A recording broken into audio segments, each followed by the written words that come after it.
जो कुछ Iran Israel जंग के दौरान आज देखने को मिला है, मुझको लगता है उसकी कल्पना भी किसी ने नहीं की होगी। यहां तक कि बेंजामिन नेतन्याहू ने भी सोचा होगा क्या कि ईरान ऐसा कर सकता है। ये एक बड़ा सवाल है, लेकिन उससे बड़े सवाल उसके आगे हैं। बड़ा सवाल ये कि अब इजराइल के पास क्या क्या विकल्प हैं। क्या अमेरिका की एंट्री अब लगभग तय है, या इजराइल क्या अब अपने न्यूक्लियर के बारे में भी सोच सकता है। इस तरह की बहुत सारी बातें हैं। हालांकि एक खबर यह भी आ रही है कि IAEA तो कह रहा है, जो कि यूनाइटेड नेशन के अंदर ही आने वाली संस्था वॉचडॉग है, वो कह रही है कि ईरान तो न्यूक्लियर हथियार बना नहीं रहा था। प्रतिशोध आज बहुत कुछ इंतजार कर रहा है। आगे इस खबर के साथ शुरुआत। ईरान इजराइल जंग के 7वें दिन और तेज जंग हो गई। ईरान ने इजराइल पर जबरदस्त अटैक किया। इजराइल के 4 शहरों पर 30 मिसाइलों से हमला।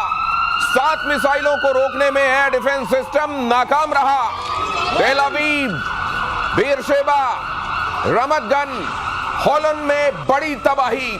अटैक में 176 इजरायली घायल, 6 की हालत गंभीर बताई जा रही है। इन शॉट्स को फुल फ्रेम अगर आप प्ले कर सकें प्लीज। यहां दिखाइए किस तरह की तबाही बरपा हुई है आज इजराइल की अलग अलग जगहों पर, जहां पर स्टॉक एक्सचेंज जो सबसे बड़ी इमारत है तेल अवीव के अंदर, वहां पर हमला किया गया। एक बड़े अस्पताल को निशाना बनाया गया। और इजराइल ये भी कह रहा है कि ये ईरान ने जानबूझकर किया है, नागरिक ठिकानों को वो निशाना बना रहा है। अगली खबर देखिए, सेंट्रल इजराइल में स्टॉक एक्सचेंज बिल्डिंग पर अटैक। ईरान मिसाइल के अटैक से बिल्डिंग तबाह। बेरशेबा के सोरोका हॉस्पिटल में भी अटैक। हमले में हॉस्पिटल को बड़ा नुकसान हुआ। यहां से पेशेंट्स को अब दूसरी जगहों पर शिफ्ट किया जा रहा है। ये देखिए किस कदर तबाही बरपा हुई है आज ईरान में अलग अलग जगहों पर। और ये स्टॉक एक्सचेंज की इमारत, जिसको वहां का सबसे बड़ा टावर होने का दर्जा हासिल है, इसको भी कैसे धुआं किया है ईरान ने।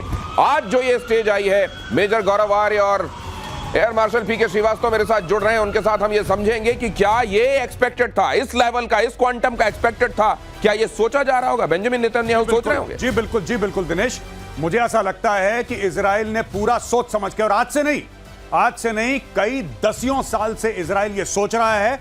और इजराइल ने कई बार ऐसे प्रस्ताव भी रखे। भारत के पास प्रस्ताव रखा कि आप पाकिस्तान को ठोकिए, हम आपके साथ हैं, हम ठोकेंगे आपके लिए। उन्होंने यह प्रस्ताव अमेरिका को कई बार रखा, लेकिन लोग जो हैं हर समय पीछे हटते गए। इस बार ट्रंप ने आशीर्वाद दिया, नेतन्याहू ने हमला करा, और यह होना था। अभी भगवान ना करे ऐसा हो, लेकिन ऐसा हो सकता है। यह पूरी की पूरी आप मान के चलिए कि और तबाही होगी इजराइल के अंदर, लेकिन एंड में इजराइल जीतेगा। और इजराइल को एक बात पता है कि एक बार करवा लो जो करवाना है। एक बार मार्के की जंग हो जाए, उसके बाद ईरान का पूरा स्ट्रक्चर ठप हो जाएगा। क्योंकि देखिए बात ये है ना, अभी हम कह रहे हैं कि ये चीज हो गई, हम लोग ये फोटोग्राफ दिखा रहे हैं, आप ये कह रहे हैं अस्पताल में कर दिया बेरशेबा में। वो 1000 बेड का हॉस्पिटल है और पूरे साउथ इजराइल को केटर करता है। 1000 बेड का हॉस्पिटल, राइट? अब उस पर मार दिया। इनको पता था ये होगा, इजरायलियों को पता था, क्योंकि अगर आप ये काम नहीं करेंगे तो हमास और हिजबुल्लाह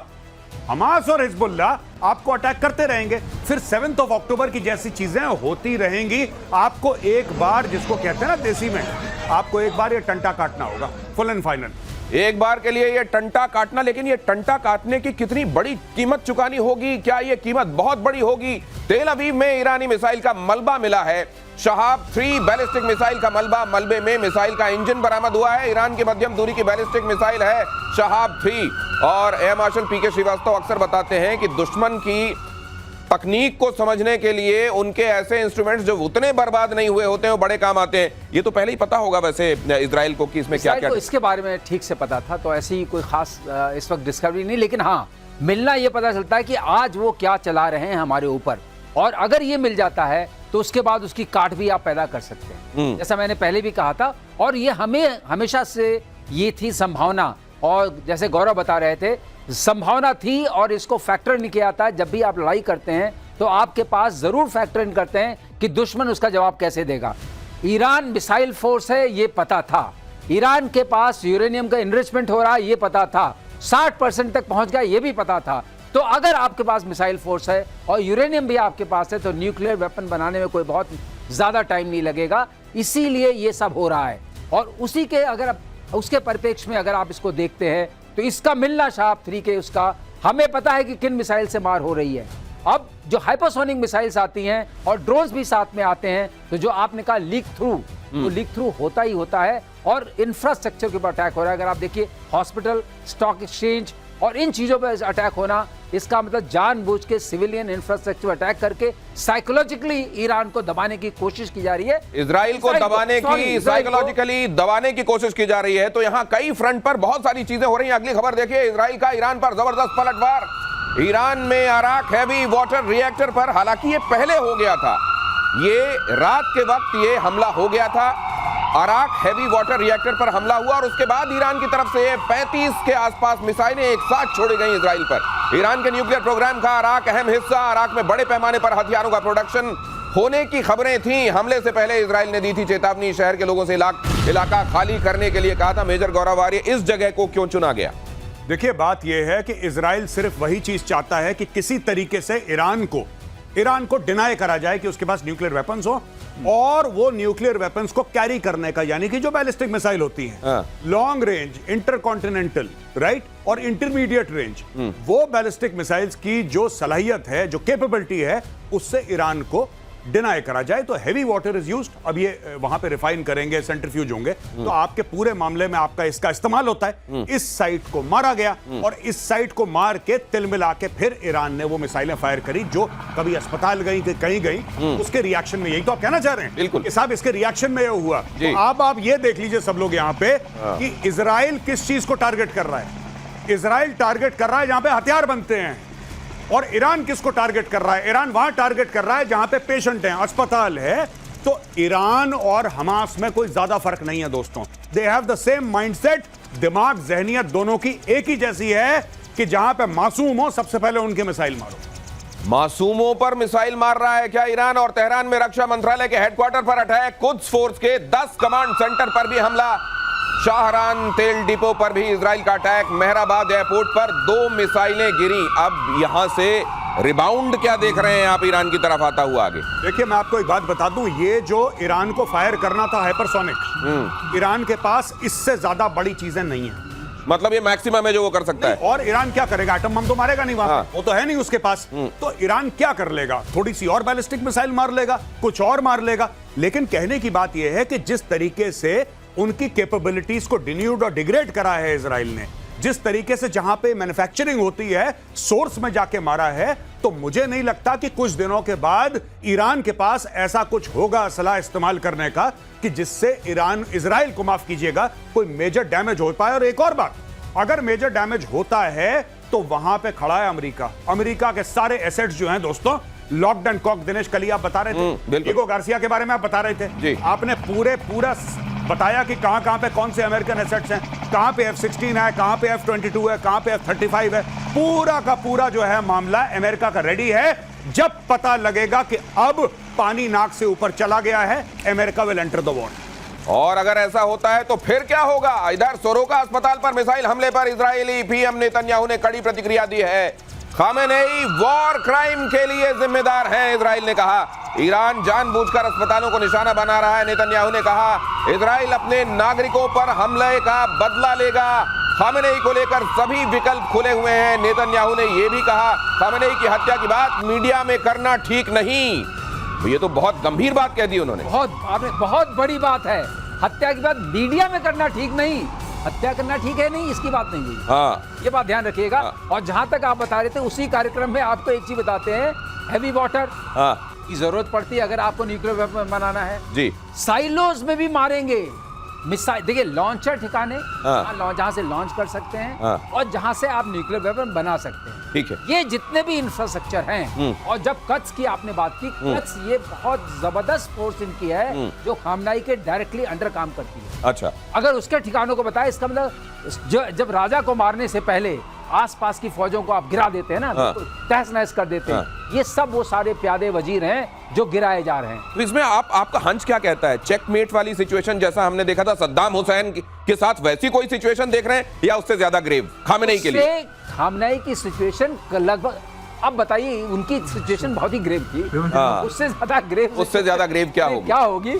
अगर वो हो गई तो बहुत हो जाएगा। खामनेई उससे पहले ही चल पड़ेंगे। ये अगली खबर देखिए, इजराइल के ऑपरेशन राइजिंग लायन का वीडियो वायरल। बीच हवा में इजराइल के फाइटर की रिफ्यूलिंग ऑपरेशन के दौरान अब तक 600 फाइटर्स की मिड एयर रिफ्यूलिंग हुई है। यही आप कह रहे थे कि ये आकाश में नियंत्रण किसको कहते हैं? ये उसका परिचायक है। ये अब आकाश में अगर रिफ्यूलिंग कर रहे हैं आप, इसका मतलब पूरा वर्चस्व है। उसका फायदा क्या होगा?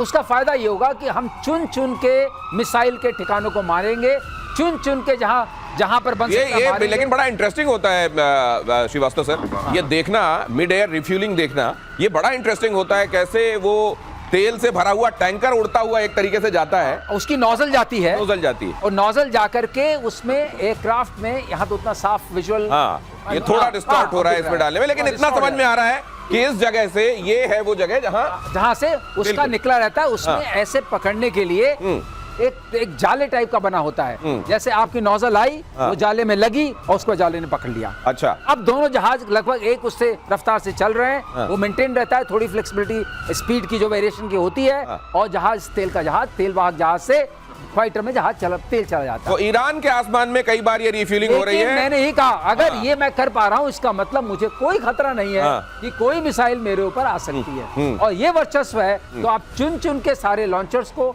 सारे ठिकानों को खत्म कर सकते हैं। ईरान का सरकारी टीवी चैनल हैक, देर रात इजरायली हैकर्स ने किया इसको हैक। IRIB टीवी समेत कई न्यूज चैनल हैक किए गए।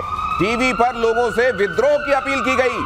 महसा अमीनी आंदोलन से जुड़े वीडियो प्रसारित किए गए ताकि वहां के लोगों को ये कहा जा सके कि यही समय है, सही समय है। क्या समझ में आ रहा है वहां के लोगों को? देखिए दिनेश जी, मैं आपको एक बात बताता हूं, बहुत सिंपल सी बात है। ये जो राइजिंग लायन है, ये क्या है rising lion? Rising lion actually जब 1979 पे खमेनी के पहले खुमैनी था, उसने 1979 में विद्रोह करा था, रेवोल्यूशन करी थी। उसके पहले जो शाह मोहम्मद रजा पहलावी जो वहां का राजा था, ये उसका झंडा था और उसके झंडे में एक शेर दिखाया गया था। शेर के हाथ में तलवार थी और पीछे शेर के एक सूरज उग रहा था, उसको कहते थे राइजिंग लायन।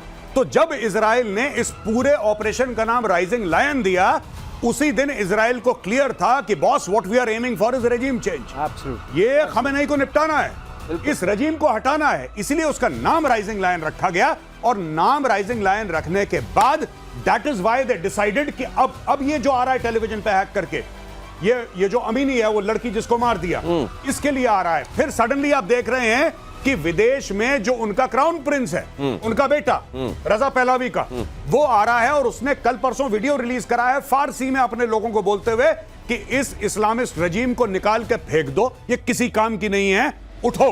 तो अब वहां पे विद्रोह के लिए बोला जा रहा है कि सड़क पे आ जाओ। बिल्कुल सही। लेकिन ये इसका असर क्या देख रहे हैं आप? हालांकि वहां इंटरनेट बंद हो गया, बाकी सब चीजें। और एक चीज और मैं कहना चाहता हूं, वहां की जो टीवी न्यूज एंकर हैं वो तो शुक्र कर रही होंगी कि नहीं हैक कर लो, यहां तक ठीक है, वो मत करना जो बीते दिनों किया था। लेकिन वहां की जनता पर इस सब का असर कितना हो रहा है? देखिए, जनता वहां की जनता बिल्कुल भी खमेनी और उसके जो लोग हैं उनको पसंद नहीं करती, क्योंकि इनके ऊपर बहुत, जिसको कहते हैं कि तशद्दुद, बड़ा टॉर्चर किया गया। लेकिन कहीं ना कहीं वहां पे मैं आर्टिकल्स पढ़ रहा था, वो ये बोल रहे हैं कि साहब रेजिम चेंज तो हम भी चाहते हैं, लेकिन हम ये नहीं चाहते कि कोई बाहर से आके बमबारी करे जिसमें आम लोग मारे जाएं और उस बमबारी के तहत फिर वो रेजिम चेंज हो। हम चाहते हैं कि अंदर से हो। और इस बीच पाकिस्तान ने ईरान को बड़ा धोखा दिया। अमेरिका के लिए जासूसी करता पकड़ा गया पाकिस्तान। अमेरिका का जासूसी सिस्टम BACN, जिस विमान में BACN लगा था, वो पाकिस्तान के एयर स्पेस में दिखा। ईरान की तरफ जाता हुआ दिखाई दिया ये जासूसी विमान, और इसके बाद इजराइल ने ईरान के सरकारी टीवी चैनल पर अटैक कर दिया। ये हुआ था भाई साहब, और आपने ये कहा था, मैंने बोला था और कई बार बोला था और प्रतिशोध पे बोला था कि पाकिस्तान का बहुत अहम रोल है। ये जो इसको खाना खिला रहा है ना वहां पे बुला के व्हाइट हाउस में, जो इनकी तारीफें कर रहा है कि देखो पाकिस्तान कितना अजीम मुल्क है, कोई अजीम मुल्क नहीं है। बेसिकली मीर जाफर को पैसे पहुंच गए। जो पाकिस्तान ने करा है, ईरान की पीठ पे खंजर उतारा है। पाकिस्तान इज अ बैकस्टैबर नेशन, ये धोखेबाज मुल्क है और इन्होंने इस्लामी बिरादरी मुल्क होने का ढोंग रचा और ढोंग रचने के बाद इन्होंने गद्दारी करी है। तो ये क्या, ये ईरान में जो लोग रह रहे हैं, ये तो कलमा पढ़ते होंगे जी, तो यहां पर भेजते हैं वो कि जाओ पूछो कि अगर कलमा नहीं पढ़ पाते हैं गोली मार दो, और वहां पे उनके साथ गद्दारी कर रहे हैं जो कलमा पढ़ने वाले उधर बैठे हुए हैं। वो कह रहे हैं उनको भी गोली मार दो, उनको भी गोली मार दो। देखिए, जहां से पैसे मिलते हैं पाकिस्तानी स्टेट का, मैं पाकिस्तानी आवाम की नहीं बात कर रहा, पाकिस्तानी स्टेट है, पाकिस्तानी फौज है, इसका कोई दीन ईमान नहीं है। जब मैं कह रहा था तो मुझे पाकिस्तानी मैसेज कर, मेजर साहब ये आप कैसे कह सकते हैं, ये तो बहुत गलत बात है, हम आपसे डिसएग्री करते हैं। मीडिया में आ गया है तुम्हारी फौज ने गद्दारी करी है पाकिस्तानियों, तुम्हारी फौज एक गद्दार फौज है और ये इस्लाम को एक एटीएम मशीन की तरह